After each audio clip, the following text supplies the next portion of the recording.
Good morning everyone. मी प्रिया स्वागत करते तुमचे पुन्हा एकदा आपल्या नवीन ब्लॉगमध्ये. तर कसे आहात तुम्ही सगळे? आय होप तुम्ही सर्व मस्त आणि मजेतच असाल. इथे आहे सकाळची वेळ आणि बघा रविवारचा ब्लॉग आहे हा. आणि दोन्ही मुलं झोपलेली, त्यांना जायचं होतं बैठकीला, पण त्या अगोदर म्हटलं त्यांची उठवायच्या अगोदर मला ही अंगणातील साफसफाई करून घेऊ दे आणि मग त्यानंतर मग त्यांना उठवीन. तर त्या अगोदर बघा जसं आता उन्हाळा चालू झालं आहे ना, तसं लवकरच उजेडतो. जवळजवळ आता ही 6:30ची वेळ होती आणि बघा किती उजेड होता.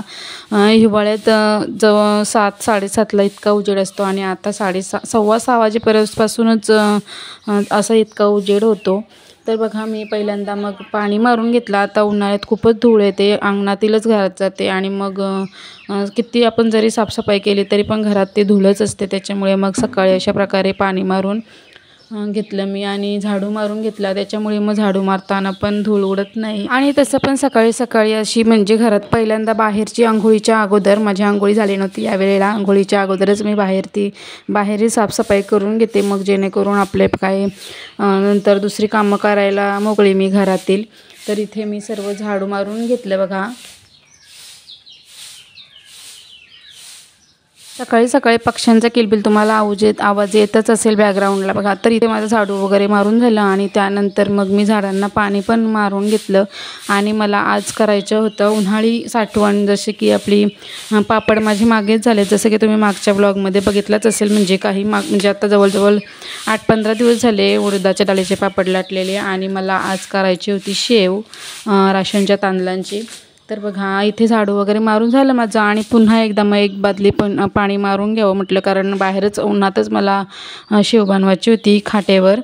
तर मग जरा थंड थंड वाटावं त्याच्यामुळे. तर बघा इथे पुन्हा एकदा मी एक बादली पाणी मारून घेतलं आणि त्यानंतर माझी झाली सर्व आंघोळी वगैरे आवरून झालेली, देवपूजा वगैरे. या वेळेला आता मी किचनमध्ये आलेली. तर बघा हे म्हणजे तांदूळ आपले राशनचे जवळजवळ 6 दिवस मी पाण्यात, म्हणजे आईनीच आमच्या सासूबाईंनी पाण्यात भिजत ठेवलेले. फक्त रोज सकाळी त्याच्यातील पाणी काढायचं आणि दुसरं पाणी घालायचं, असं करून 6 दिवस हे तांदूळ पाण्यात ठेवलेले आणि त्याच्या अशा प्रकारे चुरा होतो बघा. असे तांदूळ झाल्यावरच आपली शेव चांगली फुलते. तर बघा आणि ते सुकवून मस्त कडक सुकवून ते गिरणीमधून दळून आणलेलं, एकदम बारीक असं पावडर टाईप दळून आणलेलं. आणि आज मला त्याचीच बनवायची होती शेव. काही ठिकाणी याला कुरडई बोलतात, पण आमच्या इकडे शेवच बोलतात. तर बघा ती बनवण्यासाठी इथे डिशमध्ये मी अगोदरच जिरा, ओवा आणि सुंठ होती ही मंद गॅसवर एकदम अशी म्हणजे भाजून घेतली जरा 4-5 मिनटं. फुल गॅसवर भाजली की मग त्याचं असं करपल्यासारखा वास येतं आणि मंद गॅसवर अशी भाजली की मस्त असा खमंग आणि ओव्याचा पण मस्त असं शेवला आपल्या वास येतो बघा. तर इथे भाजून घेतल्यानंतर थोडी थंड होऊ दिली मी आणि त्यानंतर मिक्सरमध्ये मला याची बारीक पावडर करून घ्यायची होती. ही जी कामं आहेत ना वर्षभरातील साठवण, ही मला जास्त करून जमत नाही. ही कामं करण्यासाठी आपल्याला म्हणजे सर्वांनाच मोठ्या माणसांची, म्हणजे सासूबाई कोण असतील, मोठ्या आई वगैरे, तर त्यांची मदत लागतेच मला जास्त करून जमत नाही. दरवर्षी मी त्यांच्यासोबत करत असते, पण तरी पण मला अंदाज म्हणजे इतका नाही, त्यांनाच जास्त अंदाज असतो, कारण त्यांनी अगोदर आपल्या बरीच अशी कामं केलेली असतात. तर बघा मग प्रमाण विचारण्यासाठी मी आईंना बोलवलेलं इथं किचनमध्ये. आणि हे जे सर्व भाजून घेतलेलं ते मिक्सरमध्ये घेतलं मी आणि थोडंसंच होतं, त्याच्यामुळे मग ते मिक्सरच्या भांड्यामध्ये इतकं काही एकदम बारीक झालं नसतं, म्हणून मी त्याच्यातच पापड खार बोलतात आमच्याकडे याला, जो पापड खार म्हणजे तुम्हाला माहिती असेल तुमच्या दुकानात, किराणा दुकानात मिळतो पापड खार म्हणून. तर बघा तो पण त्याच्यात टाकून घेतला, जेणेकरून मग मस्त अशी पावडर होईल त्याची, जास्त मिश्रण असल्यामुळे. मिक्सरमधून बारीक करून घेतल्यानंतर बघा ते पहिल्यांदा बारीक चाळणीनं असं, म्हणजे रव्याची चाळण असते त्याच्याने नाही, पिठाच्या चाळणीमध्ये चाळून घ्यायचं, जेणेकरून मग ते आपले सुंठेचे बघा असे धागे असतात आणि जिऱ्याचे, ओव्याचे असे थोडे जरी छिद्र असे म्हणजे राहिले ना की मग आपण ज्या कुरडया बनवतो, शेव बनवतो, त्या साच्यामध्ये अटकतात त्या पत्रीमध्ये. तर त्याच्यासाठी मग अगोदरच हे सर्व चाळून घेतले ना की मग शेव बनवताना आपल्याला म्हणजे अशी अडचण येत नाही, मस्त अशा पटपट शेव बनवायला जमते. तर बघा इथे सर्व ते पण बारीक करून घेतलं मी. आणि इथे जेव्हा सोडा टाकत होत्या ना आई, तेव्हा मला वाटलेलं की आपली शूट होते व्हिडिओ, तर काही होतच नव्हती तेव्हा. आणि त्यानंतर माझं लक्ष लागलं की तर बघा तिथे सोड्याचा डब्बा दिसत असेल तुम्हाला, तो टाकून झालेला. आणि इथे मग आई त्यांच्या अंदाजाप्रमाणे हिंग घेत होत्या हिंगामुळे पण खूप छान टेस्ट येते। बघा इथे जेवढं लागणार होतं तेवढं सामान सर्व मिक्स करून घेतलं आणि हे जे परातीत दिसत होतं ते जे तांदूळ सुकवून त्याचं पीठ बनवून आणलेलं आणि आईने ते सर्व जे मिश्रण वाटण करून घेतलेलं पावडर ती आणि हिंग, खायचा सोडा हे सर्व एकाच परातीत मिक्स करून घेतलं।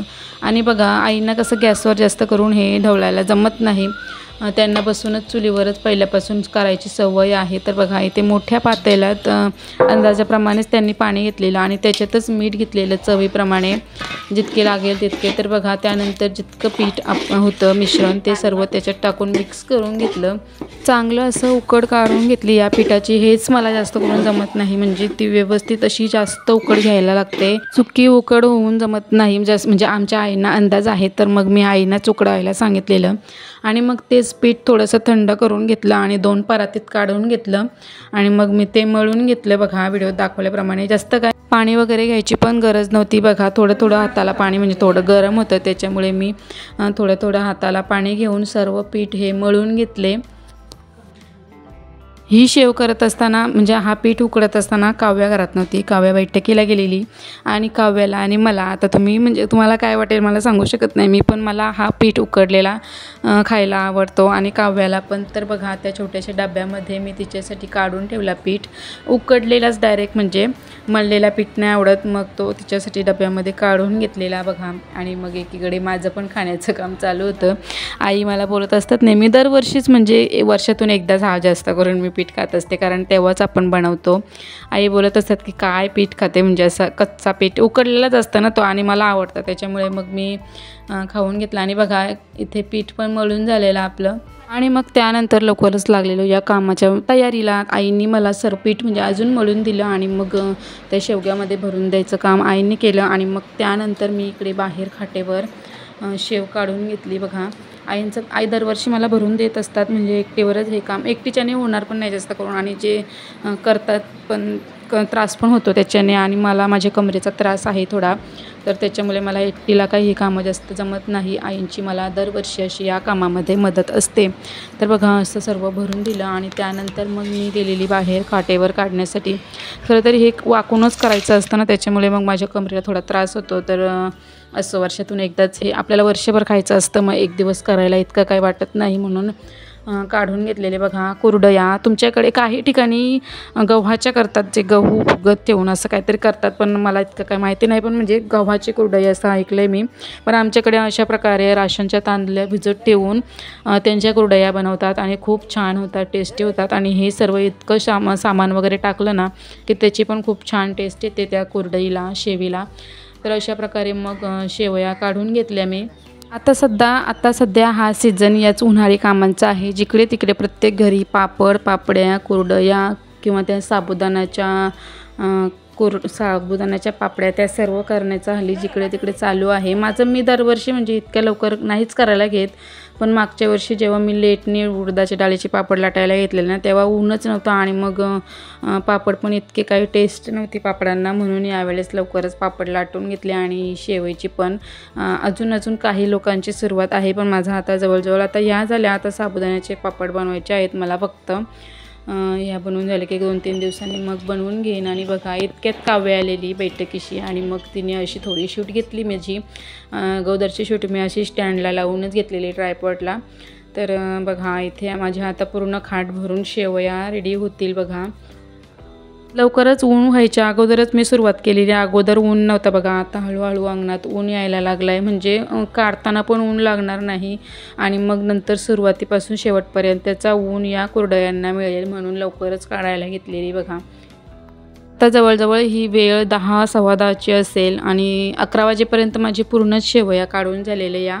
आणि बघा त्यानंतर पूर्ण ऊन आणि 1-2 तासानंतर अशा प्रकारे 1-2 तास नाही, हे जवळजवळ 3-3:30च्या वेळेला इकडच्या बाजूला आणलेले, जिकडे जिकडे ऊन आता जसं जसं सूर्य मावळतीला जात राहील तसा तसा सावली येत जाईल, आणि तशी मी खाट इकडे इकडे उन्हात सरकवत होते। तर बघा एकदम कडक झालेली, मागच्या बाजूला खालच्या बाजूला ओळी होती थोडी, तर उलटी करून घेतल्या सर्व आणि मग दोन्ही बाजूंनी मस्त अशा सुकवून घेतल्या। या शेवया थोड्या जाड असतात, त्याच्यामुळे एका दिवसात काय त्या सुकत नाही, दुसऱ्या दिवशी पण दुपारपर्यंत त्याचं ऊन मिळालं ना की मस्त अशा म्हणजे कडक होतात आणि डब्यात भरून ठेवायला आपल्याला तयार होतात। तर बघा अशा प्रकारे परत उलट्या करून घेतल्या मी त्या आणि दोन्ही बाजूंनी मस्त अशा सुकवून घेतल्या। आणि त्यानंतर बघा अशीच मनात आलं जावं म्हटलं घरी माहेरी। 10 मिनिटाच्याच अंतरावर माझं माहेर आहे। तर अशीच फेरी मारून आली आणि इकडे बघा जियांशचे कारनामे खेळता खेळता पडलेला आणि दोन्ही पण गुडघे फोडून घेतलेले बघा। रडका चेहरा होता जरा, तर त्याला पण थोडासा बाहेर फिरावा आणि मला पण जरा जायचं होतं घरी। तर मग गेलेली माहेरी आणि माहेरची अशी धावती भेट घेऊन थोडी आईला भेटून मग आलेली मी घरी।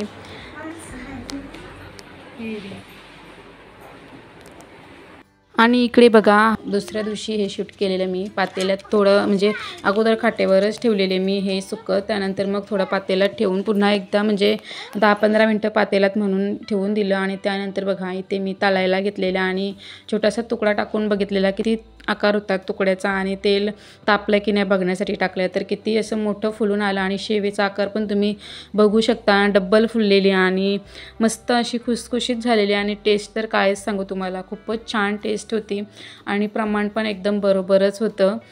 तर बघा तुम्ही पण नसेल बनवली तुमच्याकडे अशी कधी शेव नसेल बनवत तर एकदा ट्राय करून बघा। अशा प्रकारे खूपच छान आणि टेस्टी झालेली आणि इतकी काही तेलकट पण नसते बघा। जेव्हा मी तुम्हाला हातावर ही शेव अशी चुरून दाखवीन ना तेव्हा हाताला पण तेल लागलेलं नसतं, म्हणजे अशी एकदमच चांगली। आणि ही तांदळाची जी शेव असते ना ती काही जखम वगैरे झाली की आपल्याला डाळीचे पापड खायला जमत नाहीत, पण त्यावेळेला आम्ही ही शेव किंवा तांदळाचे पापड खात असतो आणि मग त्याच्यामुळे जखम पण म्हणजे अशी लवकर भरते।